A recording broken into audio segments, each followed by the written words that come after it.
The first thing he saw was not the sunset, though the sky burned red like a field of fire. It was her, a young woman, standing there in a torn white dress, wrists bound tight with rope.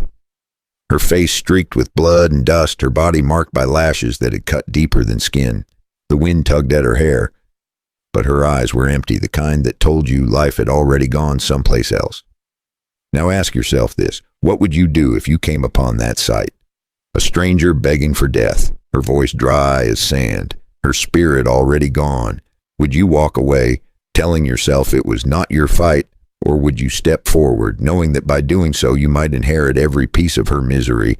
The desert did not give answers, only silence. It was 1885 out in the Big Bend country of Texas, a place where the law rode slow and evil moved fast. Men made their own rules, and the weak were often left to die alone. Elias Thorne, a rancher of 48, had buried his wife Mary 6 years before with his own hands. Since then he had lived quiet, working cattle, drinking black coffee, and carrying the weight of his memories. He thought he had seen all the ways life could break a man, but when he found her, he realized he had not seen everything. She lifted her head just enough to meet his gaze. Her lips cracked, her voice nothing more than a rasp carried on the wind. Just kill me, that was all. No begging, no crying, no fight left inside her. It was not a plea, it was resignation. She was not asking him to be merciful. She was asking him to end the emptiness. Elias stood rooted, the sound of those words pressing against memories he had locked away. He had heard death in many forms, on battlefields, in sick beds, on the long nights when men lost their will to hold on. But never like this. Never from someone so young, wearing what had once been the color of innocence, now torn and ruined. He drew his knife, the steel glinting in the last blaze of the sunset. The girl did not flinch. For a moment she seemed certain he would give her what she asked. Instead, he leaned forward and cut through the rawhide, biting into her wrists. Her body collapsed forward, light as dry wood in his arms. As he steadied her, something slipped from the folds of her ruined dress. A letter, crumpled, smeared with blood, sealed once with red wax, now broken. Elias caught it before it hit the dirt. He turned it in his hand, but did not open it. There would be time for that. For now.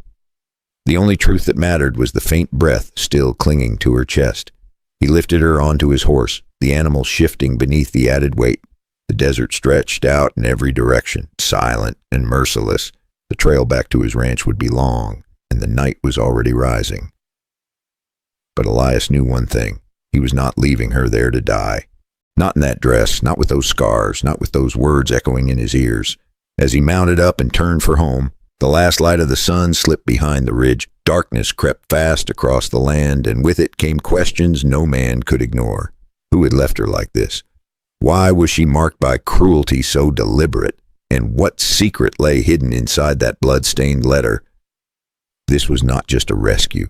This was the beginning of a reckoning. And for anyone watching, the only choice left was to stay and see where the trail would lead, because the truth inside that letter was about to tear open the silence of the West. The ride back to the ranch was slow and heavy. The girl barely moved in the saddle, her head resting against Elias like she was caught between this world and the next. He laid her down on the old bed, the one Mary used to keep by the window. He fetched water from the well, washed the blood and dust from her face, and wrapped the worst of the wounds with torn cloth. He did not press her. Sometimes silence speaks louder than words. Most men would have walked away, told themselves it was not their burden, but Elias stayed. And maybe you wonder, would you have done the same? The dress she wore was nothing but shreds now. So Elias went to the wooden chest at the foot of his bed. Inside, folded and untouched for years, was one of Mary's old dresses. Pale blue, simple, nothing fancy. He hesitated, his hands rough against the fabric, but in the end he placed it on the chair by the bed.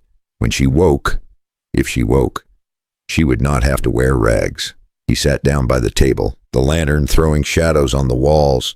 His eyes kept going back to the letter he'd picked up in the dirt. Blood had soaked into the paper, the red wax broken. He had not opened it. Not yet. A man does not rush into trouble when he already knows it is waiting. As the night dragged on, Elias listened to the sound of her breathing, slow, unsteady, but still there. He thought of Mary and realized this girl had hummed something too before she passed out. Broken, almost gone, but familiar. And that is where the story tightens its grip, because the girl was not just a victim pulled from the dirt. She carried a secret, one that tied her fate to men far more dangerous than Elias could yet imagine. The girl slept through most of the next day, her body too weak to do anything but fight for each breath. By the time the sun slid low again, Elias knew he could not just keep her hidden in that old ranch house. She needed medicine, food that was more than beans and jerky, and clothes that did not carry memories that belonged to someone else. That meant one thing, a trip into Alpine. Elias saddled up, helped her into the wagon, and kept her close under a shawl. She was quiet, her eyes darting now and then like she expected someone to come out of the shadows. By the time they rolled into town, the street was buzzing. Elias guided the wagon to the general store. For a while it was almost normal. He traded for flour, salt, fresh bandages. The store clerk gave a polite nod. Nothing more, but trouble never asked permission. It came when they stepped back out onto the street. A man leaned against the post rail, his hat tilted low, his smile too wide. Caleb. Folks in town knew him as a ranch hand, but Elias had seen his kind before, mean for the sake of being mean, his eyes fixed on the girl. "Well now, ain't this a surprise?" Caleb drawled, stepping forward. "And thought you were long gone. Guess the boys at the camp did not finish the job." The girl froze. Elias felt her grip tighten on his sleeve. Caleb reached out as if to pull the shawl from her shoulders. That was when Elias moved. He hit Caleb square across the jaw, the crack echoing down the street. Caleb staggered, spitting blood, his hand flying to the pistol at his hip. Elias had his revolver out before the crowd even breathed. The barrel pointed steady, his eyes colder than the steel itself. "Touch her again," he said low, "and you will not walk away."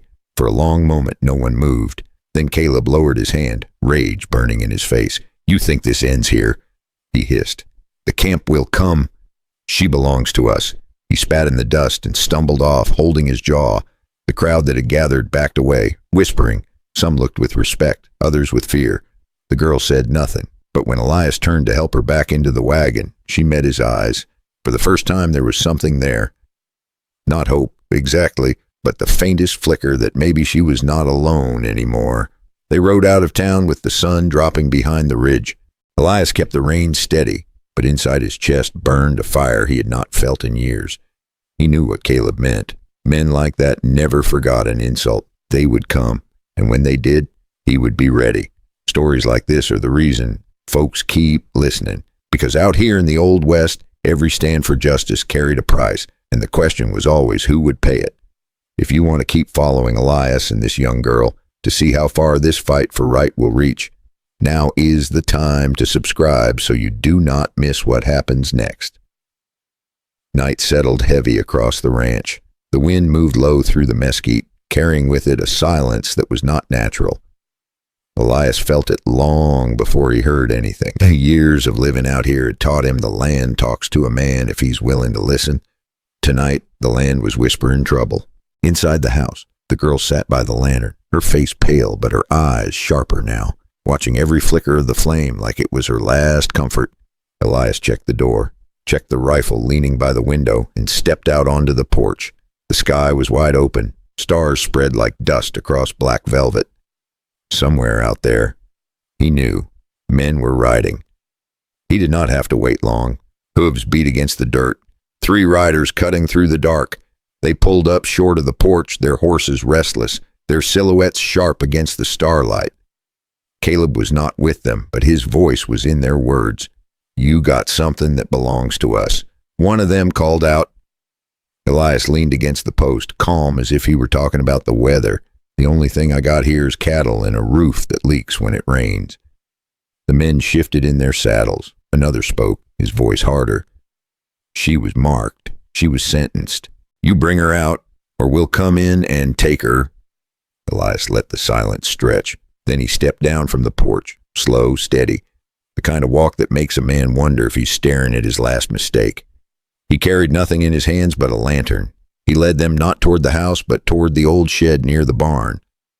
When he pushed the door open, the smell of dust and iron filled the air. Inside, stacked in a corner, was a crate left over from the war, its wood darkened with age.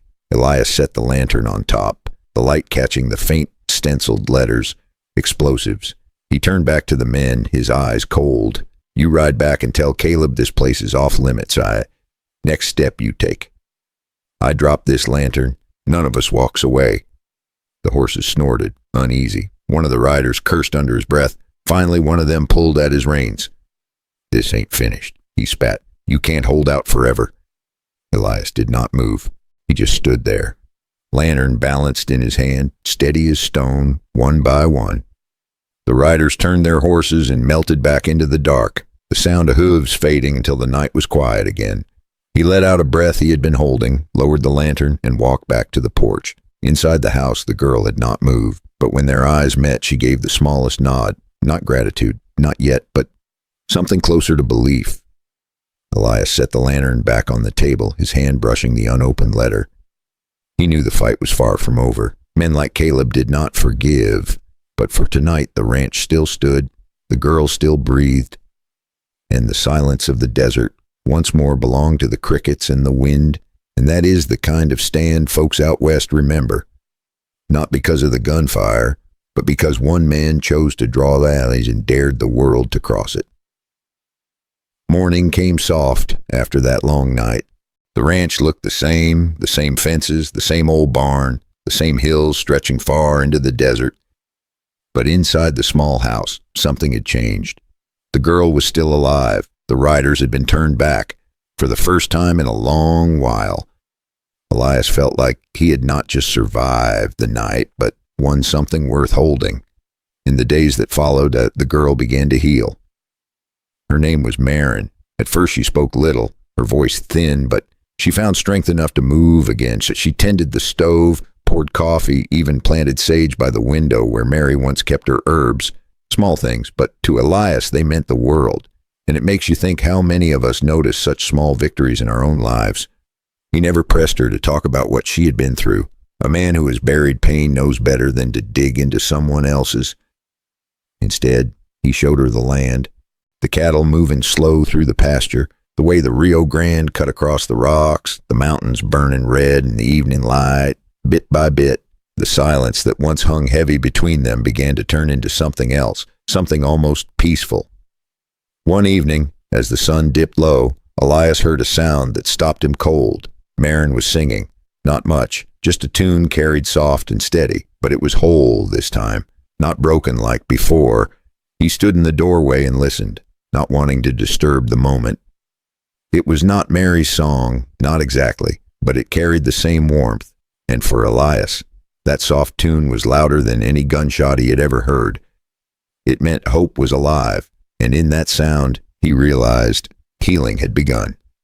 They never spoke of love. Folks out here did not waste words on things too big for language, but it was there. In the way Elias set an extra log on the fire each night. In the way Marin folded the blue dress carefully before sleep. One night, after Marin had gone to sleep, Elias finally reached for the letter he'd carried since the day he found her. The paper was stiff with dried blood, the seal long broken. He unfolded it slow, the lantern light catching each word. What he read was more than a confession. It was proof. Names of men tied to the camp, dates, and signs that what happened to Marin was part of something far larger, something that stretched beyond the desert. Elias sat there for a long time, the paper heavy in his calloused hands. Then, without a word, he pulled out an envelope, scratched a few lines, and sealed the evidence inside. By dawn, a rider would be carrying it north to the sheriff in Alpine. He did not sign his name. Some fights a man wages out in the open. Others he wages in silence, with the hope that justice can still find its way through the cracks. Love does not always need to be shouted. Sometimes it is strongest in the quiet moments, in the simple act of staying. And maybe that is the lesson this story leaves behind. That even in a land as hard and unforgiving as the West, kindness still has power. That sometimes the bravest stand a man can make is not with a gun in his hand, but with the choice to protect, to care, to hold the line for someone who cannot hold it themselves. Now think about this. How many of us would have done what Elias did? Would we have carried her from the dirt, faced down armed men in the dark, and opened our home to a stranger? Or would we have turned away, telling ourselves it was not our fight? If this story moved you, if it reminded you that even the hardest times can carry a spark of hope, then let it live on. Give it a like so others can find it, and subscribe to the channel so you do not miss the next journey into the Wild West. These are not just tales of guns and dust. They are reminders of what it means to stand tall when the world tries to push you down. Because in the end, what makes a story last is the way it teaches us about ourselves.